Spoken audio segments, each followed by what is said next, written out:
Hello everyone! Welcome back to my channel. So, for today's video po ay maglinis ako ng talbos ng kalabasa. So, first time ko po itong magluto ng talbos ng kalabasa. Natikman ko po kasi ito nung nagluto si nanay ng sinabawang hipon. Tapos yung niya, gulay. Ito yung talbos ng kalabasa. So, sabi ko kay Makoy, pag may nagbenta ng gulay na na kalabasa, ay bumili ka. Tapos, lagyan din natin ng hipon. So, nagkataon nga na merong naglako ng kalabasa.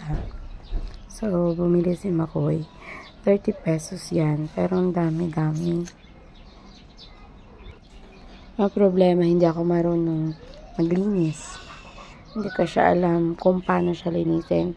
So, tumawag kay nanay kung paano balinisan yung talbos ng kalabasa. Kasi merong balahibo sa dulo. So, sabi niya, parang lang daw, katulad ng paglilinis ng takway. Naalis daw yung basta parang balatan mo siya. Ayan, katulad ng ng ginagawa ko. Balatan mo siya. Matikain dyan sa pagpaputang mo. Tapos yung malambot na part, yun yung ilalagay mo. Kala ko madali lang. Ginamag yung madali nanay. Ayan, so mabusisi lang siyang gawin. At saka napaka-time consuming. So, google ka talaga ng ilang minuto or oras sa paglilinis niya. Tsaka, like me, na first time maglinis ng talbos, talagang aabutin ka ng isang oras bago ka makapagluto. Pero napaka-satisfying naman niyang gawin. Ayan, tulad ng ingay ng aso sa kapitbahay. Pasensya na sa ingay. So, yan yung 30 pesos na kalabasa, na talbos ng kalabasa. Napakadami. Hindi ko siya inubos na linisan. Yung iba, binigay ko na lang sa manok. Kasi napakadami talaga. Konti lang naman yung ilalagay namin sa hipon. Baka hindi magkasya sa kawali. Nag-enjoy talaga ako sa paglilinis ng talbos. Ayan. May mga tinik-tinik, pero hindi naman siya masakit pag tumama sa kamay mo. Napaka-satisfying niyang gawin. Yan nga lang, napaka-mabusisi, no? Kailangan tanggalin yung parang mga tendrils niya. Tapos, kailangan balatan. Hindi naman siya daw mapait. Kaya lang, siguro pag di mo tinanggal, yung part na may parang balahibo. So, parang magiging, may sinulid yung mo. Yung gulay mo. Buligan mo ko dahil.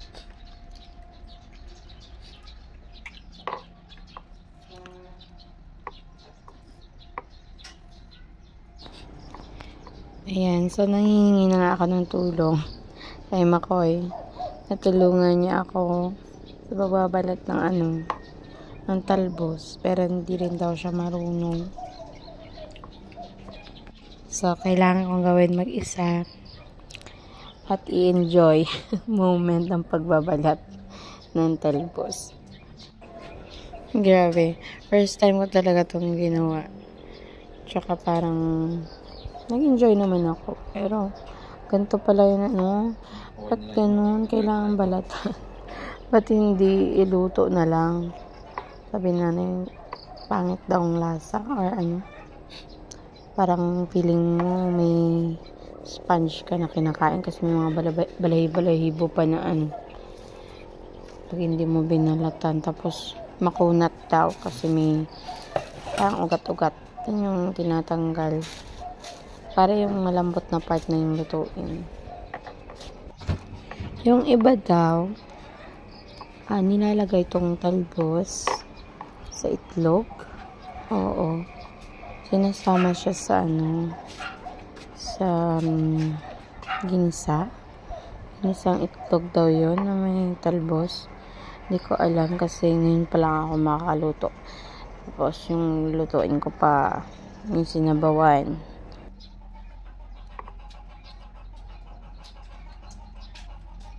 So yung video talaga ito, parang nilikop na ng pagbabalat ng talbos. Tapos konti na lang yung time ng pagluluto ko. Na-consume niya talaga lahat ng time sa pagbabalat. So, okay lang na. Enjoy naman ako. Sana nag-enjoy din kayo sa panunood. Sa pagbabalat ko ng talbos. So, pasensya nyo na kasi hindi po ako marunong. Ayan. Bagal. Magbalat ng ini-enjoy ko po kasi siya. Nakaka-satisfying. Oo. Hindi ko talaga alam na ganito to kabusisi. Gawin. Pero nag-enjoy naman ako. Ay nako, sabi ko sa sarili ko, kailan pa ito mauubos balata. Sabi ko, ang dami-dami ko na balata, ang dami ko natira. So, na lang. Kinonti ko lang yung binalatan ko, tapos pinakain ko sa manok yung natira kasi gusto ng manok yung matalbos-talbos ng halaman. Yung mga halaman ko nga naubos nila yung talbos. Ito pa kaya ng kalabasa. Masarap kaya to. Matamis siya. Akala ko nga mapait. Sabi ko ano kaya yung lasa ng talbos ng kalabasa. Ang dami ko nakikitang nagluluto ng ganyan. Sabi ng mga kasama ko, uy, masarap yan, matamis yan. Hindi ka pa nakatikim. Sabi ko, hindi pa ako nakatikim yan.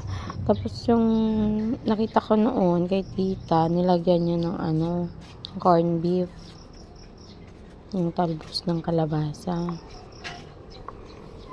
Tapos kasi si nanay hindi rin nagluluto ng ganyan, ng mga talbos. Doon lang talaga ako nakatikim kay nanay ni Makoy nung nagluto siya ng talbos ng kalabasa. Sabi ko kay Makoy, magluto din tayo. Sarap pala ng lasa ng talbos. Matamis-tamis siya. Oo. Nagustuhan ko yung lasa niya kaysa ibang gulay. Kaya lang, minsan ka lang makakaluto pag may mga tanim na kalabasa, di ba? Pag harvest, tapos na ng harvest, o yun, doon ka makakakuha ng mga talbos. Pag tapos na nakapamulaklak na, or nakapamunga na, yung parang, yung papatayin nila yung halaman. Yung wala na talaga. Yun. Kuha ka ng mga talbos. Yan siguro yung binibenta nila. O yung mga extra sanga. Ganun siguro. So, nagkataon merong nagtatanim ng kalabasa dito sa likurang bahagi ng unit namin. Tapos, sakto din nagbenta siya ng kalabasa. Sabi niya, nagtatanim kami doon ng kalabasa sa likuran. Sabi ni Makoy, bibenta kayo ng talbos? Sabi niya, oo. Bibilin mo ko, dalahan mo ako. Bibili kami. Tapos dinala niya, 30 pesos. Ang dami-dami. Oo. Ayan, nag-enjoy ako. Sa dami. Sa dami kong binalatan. Gusto ko pa sanang balatan lahat. Kaso, napakadami na. Hindi na kasya sa lutuan. Kasi napakadami na. So, nabawan yan ngayon, magiging ginisa na. Kasi hindi na kaya ng sabaw yung dami ng gulay. So, imbis na sinabawang hipon yun, magiging sinabawang talbos ng kalabasa yun na may konting hipon, di ba?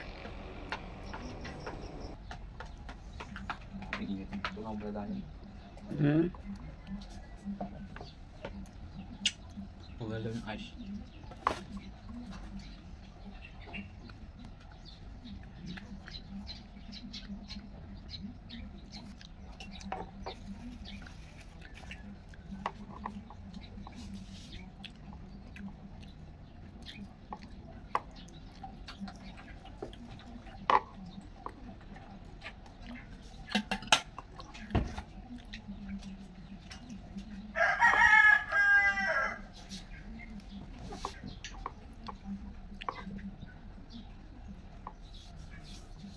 Kita.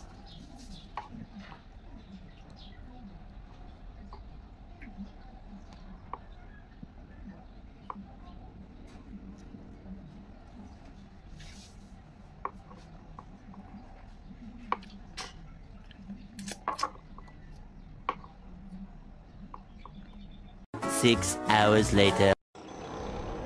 So, dito na tayo sa part kung saan pinakaluan ko lang yung hipon sa sibuyas at kamatis. Tapos, ayan. So, yan na yung talbos na binalatan ko. Konti lang lalagay ko para kasya sa may lutuan. So, ayan. Ilalagay ko siya pag kumulo na. Tsaka, ititimpla ko na. So, ayan. Hintay lang na kumulo. So, ayan. Kumukulo na. Natimpla ko na yan. Nilagyan ko na ng seasoning. Tsaka, yung Knorr na shrimp. So, ayan na. Lagay ko na yung talbos ng kalabasa. Madali lang siya maluto. Ilang minutes lang. Parang 5 minutes lang malambot na siya agad. So, hindi siya kailangang overcook. Kasi baka maging mapait pag overcook yung gulay. Mas maganda yung hindi siya masyadong luto or insakto lang para manamis yung lasa. So, ayan. Hintay lang na kumulo. 3 hours later. At ito na siya. Yung finished product. Ang aking version ng sinabang hipon na may talbos ng kalabasa. Ayan. So, thank you so much for watching.